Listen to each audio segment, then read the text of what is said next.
Hello guys, welcome back to my channel. In this video I am going to tell you about the trades that I made in the forex market. Before getting started, I wanted to tell you that in my channel I provide stuff related to forex market, the London stock market, the US stock market, the Pakistan stock market, and maybe other stock markets of the world on your request. I will be showing you I will also be showing you tips and tricks on how you can trade stocks or forex for better results. So let's get started. As you can see on my chart here, you can see this solid line right here that I've drawn.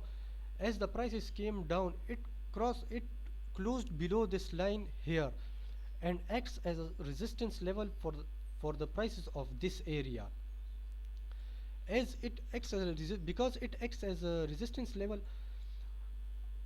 and it broke this resistance line right here and closed above this line, which due to which act as a support level. Due to this, I placed a buy order right here.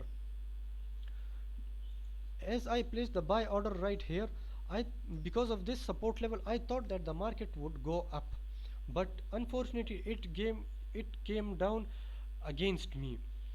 So what I did, the trick I did right here is I placed another buy order somewhere here, and I closed it right here, right about here, which I profited from it. But the mistake that I made, that I didn't close the previous position of here, and again it came down here. By losing that profit that I thought it would go up, and losing some of my balance, my existing balance. And again I placed another buy order here, which I yesterday, which I closed today, and gain a profit of 4.5 pips. As you can see, that the market is trading sideways right now. But who knows how long it will trade sideways.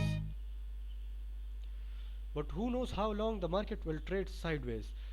But when it trades sideways, you've got to have your plan in place and act according to that plan. By plan, I mean your investment plan, how you are going to make your investment, how well have you diversified your portfolio. If you don't know, I will be showing it to you in the future videos. Well, that's it for today. I hope you enjoyed my videos. Hope to catch you on the next one. Goodbye.